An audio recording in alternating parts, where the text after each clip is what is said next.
Vahima, panika. Bu inson psixikasining kuchli xavf yoki nazorat yo'qotish hissiga bo'lgan tabiiy, lekin haddan tashqari kuchaygan reaksiyasidir.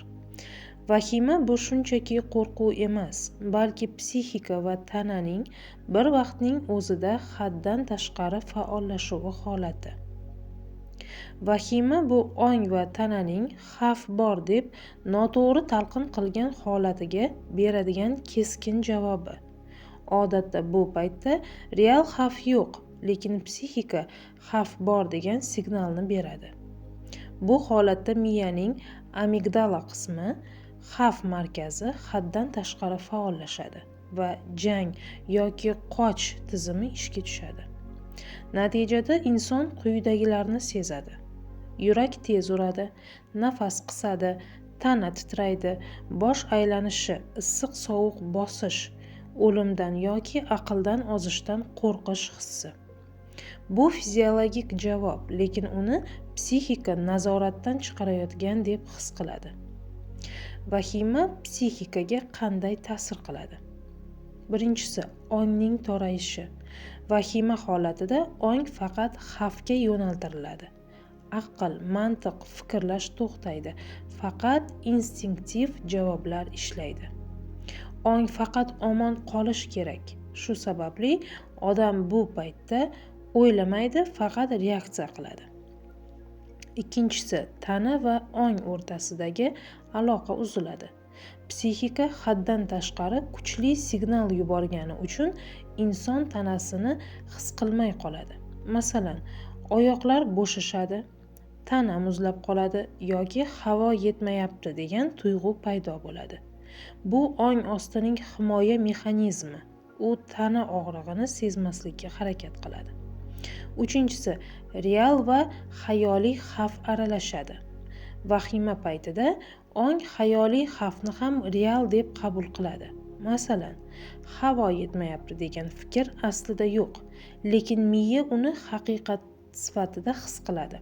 Natijada inson o'zini nazorat qilmayotgandek sezadi. To'rtinchisi, hissiy tizim haddan tashqari yuklanadi. Vahima paytida adrenalin va kortizol stress gormonlari keskin oshadi. Bu holat tez-tez takrorlansa, psixika charchaydi. Insonda xavotir buzilishi, ishonchsizlik, uyqusizlik paydo bo'ladi.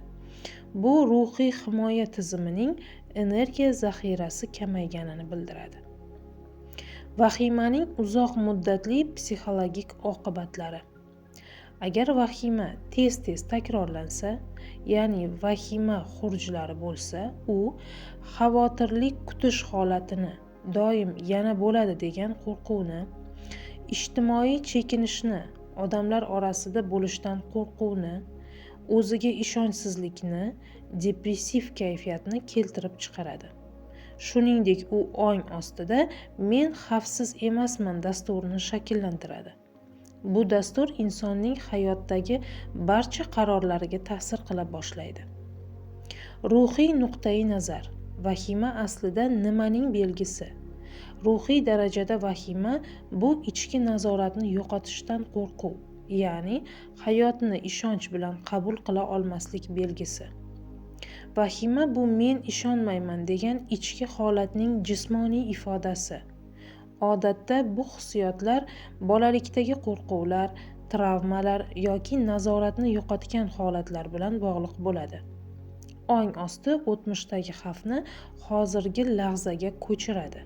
Masalan, bolalikda xavfsizmanmi degan savol javobsiz qolgan yoki ota-ona tomonidan haddan tashqari nazorat bo'lgan yoki kutilmagan hodisa paytida yordam ololmagan bo'lgan insonda vahima dasturi shakllanadi.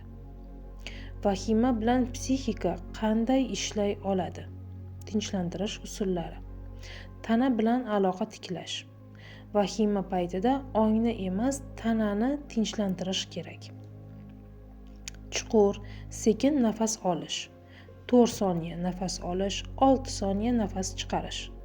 Oyoqlarni yerga bosish va men shu yerdaman deb his qilish. Qo'llarni yoki yuzni sovuq suv bilan yuvish. bu tanaga xavf yo'q signalini yuboradi. Fikrni nomlash. O'zingizdan so'rang, bu fikr haqiqatdanmi yoki bu faqat hismi? Tanadagi energiyani chiqarish. Yurish, cho'zilish, chizish yoki yozish. Nafas mashqlari. Ichki ishonchni tiklash. Men hozir xavfsizman. Bu faqat his, bu o'tib ketadi. Men nazoratdaman. Vahimaning ildizini aniqlash. Agar vahima tez-tez takrorlansa, u ichki jarohat signallaridir. Bu holatda psixoterapiya, nafas terapiyasi, ong osti bilan ishlash katta yordam beradi. Vahima bu ongning toraygan holati, xavfsizlik hissining yo'qolishi, ichki ishonchsizlik va nazorat ehtiyojining kuchaygan belgisi. Ammo uni to'g'ri tushunsak, vahima ham o'zining ma'nosiga ega. U sizga endi qo'rquvdan emas, ishonchdan yashashni o'rgan degan ichki chaqiriqdir.